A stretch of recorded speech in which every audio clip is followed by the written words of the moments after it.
If you had the chance to destroy the people who betrayed you, would you take it? That was the question I'd been asking myself over and over again. And tomorrow, on Thanksgiving, I was finally going to get my answer. Because tomorrow, right in the middle of her family's perfect little holiday, I was going to ruin my wife's life. She had no idea what was coming. She thought she was safe. She thought she had covered her tracks, that she had spun the perfect lie. But she had underestimated me. 3 weeks ago, I had been the kind of man who believed in love. I had built a life with my wife, Claire, convinced that we were one of the lucky couples, partners in everything, soulmates. Now, I couldn't even look at her without feeling sick. For 4 years, I had done everything for her. When she wanted to move out of the city and buy a farm, I made it happen. When she wanted an expensive show horse, no problem. Imported cattle? Done. A brand new diesel truck every year? Whatever made her happy. Because that's what marriage was supposed to be. Sacrificing for the one you love. At least that's what I thought. Then 3 weeks ago, I got the call that changed everything. It was her best friend, Rachel. The woman who had stood beside Claire at our wedding, who had smiled at me across countless dinner tables. "I need to talk to you," she had said, her voice tight. "In person." I figured she wanted help planning a surprise for Claire's birthday. I was so clueless. She arrived at our house when Claire was out, gripping a folder like it was burning her hands. "You're not going to believe this," she said, handing it over. Inside, I found proof that my wife had been cheating on me for the past 8 months. And not just with anyone, with Mark Thompson, our trusted veterinarian. The man I paid thousands to take care of our animals. The same man who smiled at me every Sunday at church and shook my hand. The man who had a wife. I felt my pulse pound as I flipped through the evidence. Text messages, call logs, hotel receipts. Claire hadn't even tried to be careful. She had lied to my face every time she said she was going on a girls' trip. She was with him. That weekend she sent me 2 states away to pick up a trailer. It was just so she could have our house all to herself, with him. The new lingerie, the perfume, the fancy heels she never wore around me. They weren't for me. They had never been for me. But the worst part, the part that made me physically sick, she was pregnant, and it wasn't mine. I had dreamed about this moment, about the day I would finally become a father. When Claire told me she was pregnant, I had been ecstatic. I had imagined the nursery, the late-night feedings, the first steps. I had believed that my family was finally starting. And the whole time, she had been laughing at me behind my back. Claire hadn't just betrayed me. She had planned to let me believe the baby was mine. She had told Rachel everything. And the worst part? Her parents had helped her cover it up. Her father, the pastor of our church, had encouraged her to keep the truth hidden. He had told her that it was better for the family's reputation if I just never found out. They had all smiled in my face. Lied to me. Played me for a fool. But now I had the power. I could have confronted Claire right away. Could have thrown the evidence in her face and demanded answers. But no. That would have been too easy. I wanted her to feel what I had felt. So, for 3 weeks I had stayed quiet. I had watched her laugh, watched her kiss me, watched her act like nothing had changed. I had let her believe she was still in control. And in the meantime, I had been preparing. I hired a lawyer. A damn good one. I gathered even more proof. I placed cameras around the property. I got video evidence. I had everything I needed to destroy her. And tomorrow on Thanksgiving I was going to do it. Her entire family would be there. The same family that had helped her lie to me. Her father, the holy man, would stand at the pulpit and pretend to be righteous. Her mother would serve dinner with a sweet smile, pretending that everything was fine. But this year Thanksgiving wasn't going to be about gratitude. It was going to be about revenge. Because right as they sat down for dinner in front of her parents, her siblings, her entire extended family, Claire was going to be served with divorce papers. Rachel told me I was crazy, that I should just leave quietly. My best friend agreed. He was worried about my safety. Claire's family wasn't just powerful, they were the kind of people who carried. He didn't want me walking into the lion's den without an escape plan. But I wasn't afraid. For years I had given Claire everything, my time, my love, my money. Now I was going to take something back, and when it was over I'd be the one walking away. The night before Thanksgiving, I lay in bed next to my wife, staring at the ceiling. My fists clenched under the covers. Claire slept soundly beside me, oblivious. She had no idea that in less than 24 hours, I was going to detonate a bomb right in the middle of her perfect little world. She thought she had everything under control, that she had won, but she had no idea what was coming. For 3 weeks I had played my role to perfection, the devoted husband, the unsuspecting fool. I had smiled at her, kissed her, asked about her day, all while knowing she was carrying his child. And tomorrow, in front of everyone she had ever lied to, she was going to lose everything. She murmured something in her sleep and shifted closer to me. Disgust burned in my chest. How many nights had she lain next to me after being with him? How many times had she told me she loved me, knowing damn well she was sneaking off to be with another man? I rolled out of bed as quietly as I could. I needed air. Walking out onto the porch, I pulled out my phone and checked the messages from my lawyer. Everything was set. The process server was ready. The divorce papers were signed and waiting.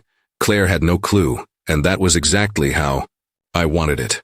As I scrolled through the messages, my thumb hovered over a text I had been avoiding. Rachel, are you sure about this?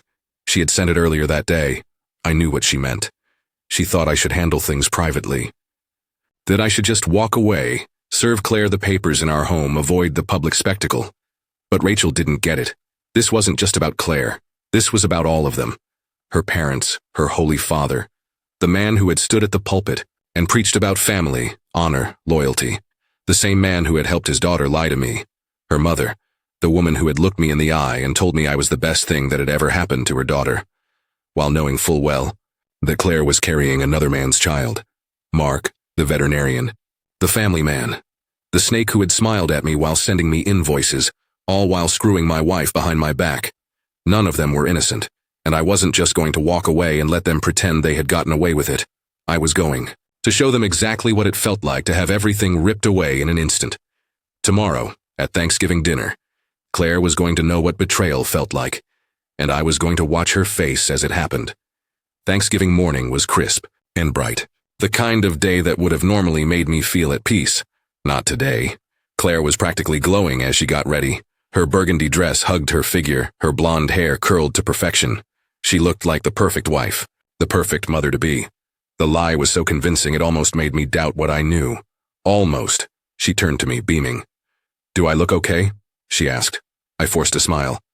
"You look beautiful." She leaned in and kissed me, resting a hand on my chest. "I love you," she murmured. I swallowed the bile rising in my throat. "I love you too." It wasn't a lie. I had loved her. But that love was dead now, burned to ashes. She had killed it the moment she decided I wasn't enough. The drive to her parents' house was filled with Claire's usual chatter. She talked about the meal, about how excited her parents were, about how perfect everything was going to be.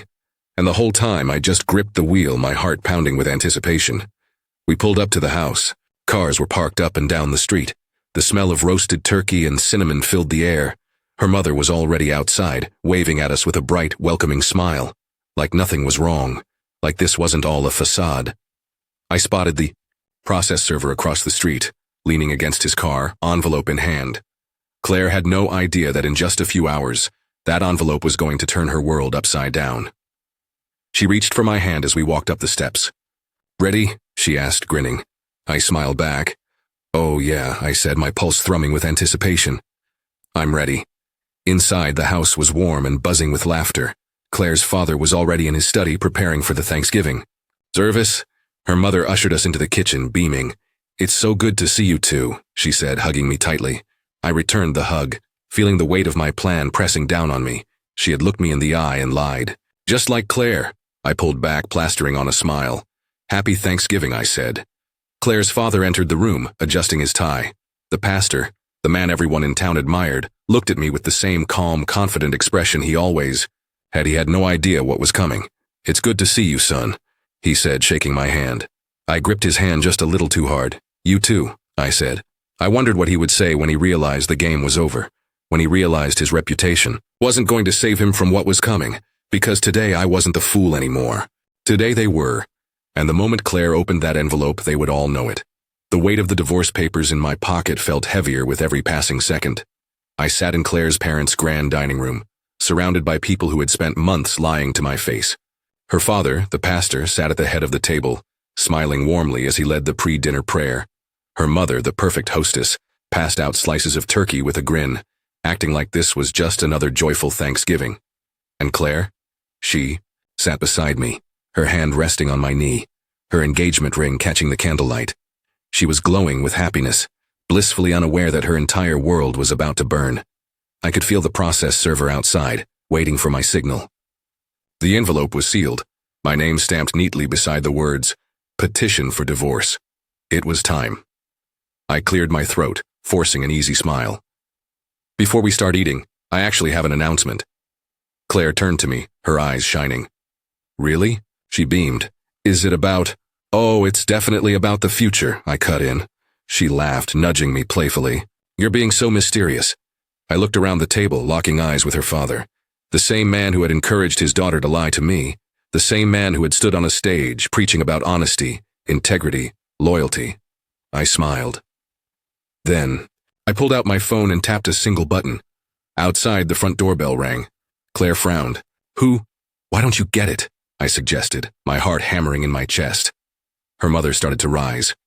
"No, really, Claire should do it," I said, my voice calm but firm. Claire hesitated. I saw the first flicker of confusion in her eyes, but she shrugged and stood, heading toward the door. The entire room fell silent. I leaned back in my chair, waiting. 3, 2, 1. Then, "James?" Claire's voice rang through the house, sharp with confusion. I could hear the rustling of paper, the sharp intake of breath as she read the first few lines. Petition for dissolution of marriage. The dining room filled with whispers. Her mother shot me a panicked glance. Her father's jaw tensed. Then came the sound I'd been waiting for, Claire's footsteps. Fast, unsteady, storming back into the room. She clutched the papers in her shaking hands, her face drained of color. "What? What the hell is this?" she demanded. I took my time, wiped my mouth with my napkin. Then I met her gaze, my voice calm, measured. "You tell me, Claire." For the first time, she was the one caught off guard. Her mouth opened and closed, no words coming out. Her hands trembled so badly that the divorce papers fluttered as she held them. The dining table was silent. All eyes were on us. I could see her mother's hand clenching her fork. Her father, the pastor, shifting uncomfortably. Claire's younger sister had frozen mid-bite, wide-eyed. I don't understand," Claire finally whispered, but her voice broke on the last word. I let out a low chuckle. "Oh, I think you do." Her mother suddenly stood. "James, maybe we should sit down." I snapped, my voice dropping. Shock flickered. Across her face, I had never raised my voice at them. Not once, but tonight, I wasn't playing their game anymore. I turned back to Claire, watching as she clutched the table for support. "You know," I mused, "it's funny. Just this morning you told me how excited your parents were about this baby." She flinched. Her eyes darted toward her father like she was pleading for help, but the pastor said nothing, just clenched his jaw because he knew. They all knew. "James," Claire whispered, reaching for me. "Please, let's talk about this in private." I laughed. Actually laughed. "Oh, now you want privacy?" I shook my head. "That's interesting, because when you were screwing Mark behind my back, privacy didn't seem like a priority." Gasps rippled through the table. Her mother clutched her chest like she had just been shot. Her younger sister choked on her wine. Claire looked like she was going to faint. "That's right," I said, my voice deadly calm. "I know everything, the texts, the hotel rooms, the way you snuck around while I was 2 states away, picking up a damn trailer so you could have our house all to yourself." Her breath hitched, leaned in, "And I know the baby isn't mine." Silence, complete, dead. Silence. Her mother dropped her fork. Her father finally spoke. "James, I think—" I cut him off. "You think what?" I snapped. "That I should just sit back and take this? That I should be the bigger person? Walk away quietly?" I pushed my chair back, standing slowly. "I was the bigger person, Pastor. Every single day of this marriage, I put your daughter first. I built a life for her. I gave her everything she wanted." My hands clenched into fists. And what did I get? In return? I turned to Claire. "I'll tell you what I got." I took a step closer. I got humiliated. Her lip trembled. I got lied to. Tears welled in her eyes. "And worst of all," I let out a cold laugh, "I got played for a fool by the one person I trusted most in this world." I looked around the table. By all of you. Her father had gone pale. Her mother had tears in her eyes. And Claire was shaking. Because she knew it was over. The affair, the lies, the entire life she had built on deceit. I had just burned it all to the ground. I expected screaming. I expected rage. I didn't expect silence.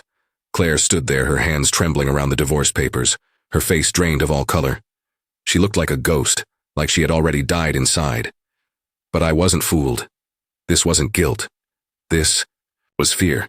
Fear of losing the cushy life she had built for herself. Fear of facing the consequences of her lies. Her lips parted, but no words came out. Her father, the pastor, the man who had helped cover up her affair, was the first to break the silence. "James, son," he started, his voice calm, measured, the voice of a man used to controlling a room. "I think we should all take a deep breath." I turned to him, leveling him with a stare that made his mouth snap shut. "Don't son me," I said. My voice was quiet, but the force behind it was deadly. His wife, Claire's mother, looked on the verge of tears. She reached out, grasping at the table like she needed it to hold herself up. "James, please," she whispered. "This isn't the time." I let out a humorless laugh. "Oh, now it's not the time? After months of your daughter lying to me? After you all helped her cover it up? When exactly was the time? Before or after you planned to let me raise another man's child?" A gasp rippled through the table. Claire's younger sister, who had been staring at me wide-eyed the entire time, looked like she wanted to disappear. Claire finally found her voice. "James, please." She took a step closer. I stepped back. She flinched. "Good. You have to understand," she pleaded. I never meant for it to happen like this." I clenched my jaw so hard it hurt. "Like this?" I repeated. "Like this? Claire, you've been lying to me for 8 months. You've been sneaking around in our house with our vet while I cut myself off, forcing down the rage clawing at my throat. She reached for my hand, but I yanked it away. "Don't touch me." Tears spilled down her face, but I didn't care. She had earned every single one. "James," her father started again, stepping toward me, his face carefully composed. "We can work through this. As a family." I laughed. A short, bitter sound. "You knew," I spat. "You knew and you let it happen." His expression didn't waver. "I was protecting my daughter." I shook my head. "Protecting her? No, you were protecting your reputation." His jaw tightened, but he said nothing, because we both knew I was right. Claire sniffled. "James, I didn't. I was scared." I turned to her slowly. "You were scared?" She nodded frantically, as if convincing herself. I didn't want to lose you. I thought if I just kept it quiet, we could still what, Claire?" My voice was ice. "Live a lie? Raise another man's child and pretend it was mine? Is that what you thought?" Her lip trembled. Who knows?" I roared, suddenly slamming my hands down on the table so hard that the plates rattled. Everyone jumped. Claire recoiled, her breath hitching. "Who the hell else knows?" I demanded, my voice raw. "Just your parents? Your sister? Who else has been laughing at me behind my back?" Nobody answered, which told me everything. "Jesus," I muttered, dragging a hand down my face. My best friend had warned me. He told me this wasn't just about Claire, that the people in this house would always protect their own, that I was walking into enemy territory, and now I was trapped. In a house full of liars. I had to get out. I turned on my heel and grabbed my coat from the back of my chair. "I'm done," I said. "I'm so done," Claire gasped. "Wait, James, please." I ignored her, but as I stepped away from the table, I heard it, the click of a safety being turned off. I froze. Slowly, I turned. Claire's brother, who had been silent this entire time, had his hand on his waistband. His fingers rested on the grip of a gun. The room went deathly quiet. My heart pounded. My palms itched. For the first time all night, I felt something cold curl down my spine. I should have listened. I should have known that a family this desperate to protect their image wouldn't just let me walk out and expose them. They weren't just powerful. They were dangerous, and I had just kicked the hornet's nest. The room was suffocating. Time seemed to slow as my eyes locked onto Claire's brother. His fingers twitched near the gun tucked at his waistband, his jaw clenched tight. His stare wasn't just anger, it was warning. I had pushed too hard. Claire let out a choked sob. "Ethan, no!" But Ethan didn't even glance at her. His focus was on me, his muscles coiled tight, like a predator waiting for the right moment to strike. I forced myself to stay still. "Do not move too fast." I had no idea how far he was willing to go, but I wasn't about to find out. Across the table, Claire's father, the pastor, didn't look shocked. He just looked tired. Like he knew this was inevitable. Like this was the moment he had been hoping to avoid.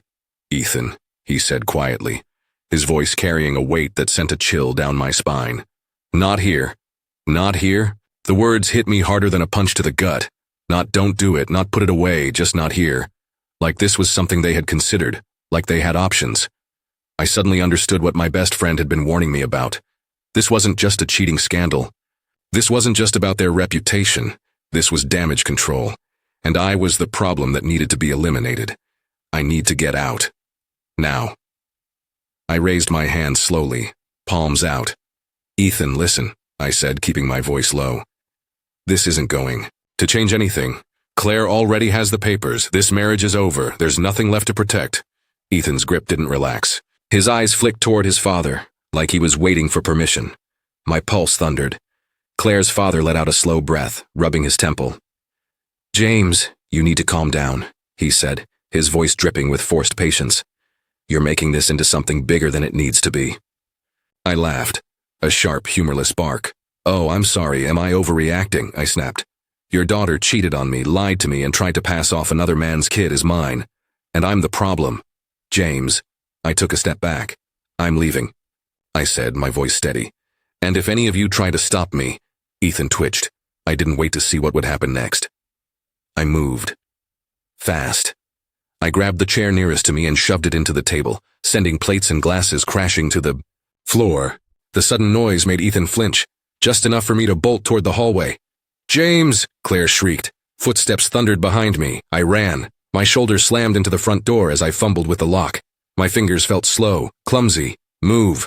Move, move. Behind me, someone shouted. Ethan, then I heard it. The unmistakable sound of a gun being drawn from a holster. Panic shot through me. I wrenched the door open and stumbled onto the porch. The cold air hit me like a slap, but I didn't stop. I vaulted over the steps and sprinted toward my truck. A loud bang rang out behind me. I ducked instinctively, my heart slamming into my ribs. Did he just? Tires screeched nearby. The process server, thank God, was still there, parked at the curb, eyes wide as he threw his car into drive.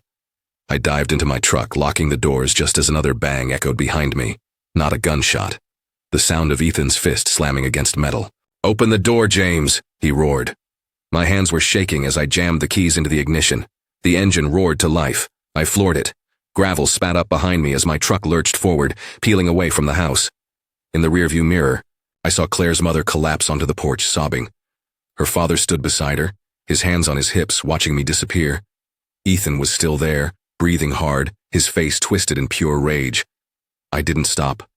I didn't look back. I just kept driving, away from Claire, away from all of them.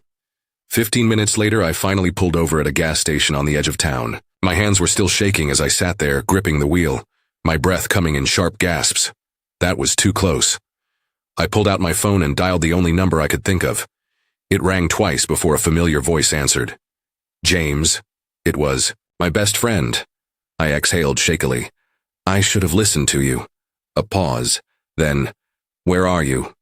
I looked around at the neon glow of the gas station sign. Somewhere safe, I muttered. For now. Silence. Then, you okay? I let out a bitter chuckle. No, I admitted, but I will be.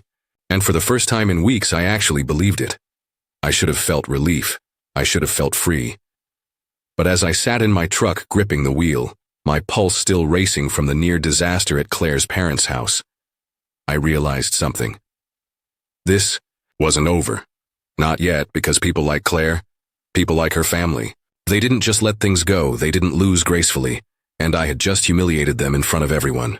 The phone in my hand buzzed. I glanced down. Incoming call. Claire, I let it ring. Then came the texts. Claire. James, please talk to me, Claire. I didn't mean for it to happen like this. Claire, please don't do this.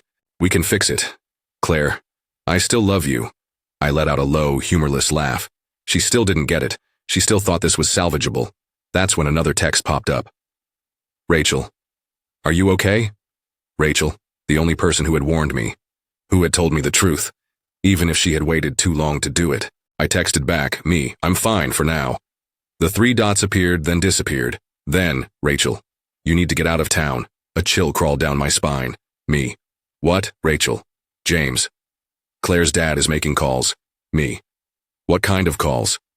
The dots appeared again. This time they hesitated. Rachel. The kind that make people disappear. My stomach dropped. This wasn't just about Claire's affair anymore. This was about secrets. About power. About a family that had spent years crafting a perfect image and would do anything to protect it, even if it meant making sure I never spoke another word about what I knew. I started the truck and threw it into gear. I needed to get to. I drove for hours, heading toward the next state, keeping an eye on my mirrors.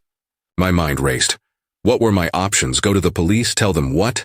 That my ex-father-in-law, the beloved pastor, might be sending someone after me because I exposed his daughter's affair? No, I needed something bigger, something that would make it impossible for them to cover this up. I pulled into a motel parking lot and grabbed my laptop. It was time to go nuclear. I opened an anonymous email account and started typing. To local news. Outlets subject. The truth about Pastor Robert Matthews. I didn't just tell them about Claire's affair. I told them everything, how her father had encouraged her to keep it a secret, how he had helped her plan to pass the baby off as mine, how he had tried to silence me, and just to make sure they listened, I attached the evidence, the texts, the photos, the financial records of the hush money he had given to Claire's doctor to keep quiet about the real paternity of her baby. Checkmate. I hovered over the send button, took a deep breath, and clicked. The fallout was immediate. By the next morning, it was everywhere. Local news stations were covering it. Social media had picked it up. People were asking questions. Pastor Robert Matthews, the holiest man in town, was suddenly under a very public microscope. And Claire? Claire was drowning. I saw the damage unfold in real time. Photos of her leaving her parents' house, her face streaked with tears, her father refusing to speak to reporters. Mark's wife, the veterinarian's wife, publicly filing for divorce. The entire empire they had built on lies crumbled. And me? I was already gone. I changed my number, moved to a different city, started fresh. But every now and then I'd check the news, see how things were falling apart for the people who had tried to destroy me. Claire's father resigned from his position at the church.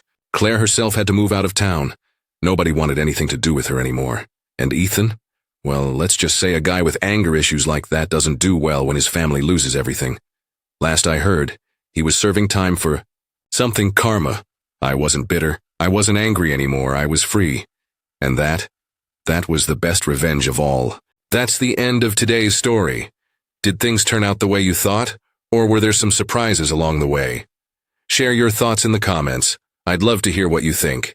If you enjoyed this journey, don't forget to hit the like button. And if you haven't joined the community yet, now's the perfect time. Subscribe and turn on notifications so you're always the first to catch new stories. Thanks for watching, and I'll see you in the next adventure.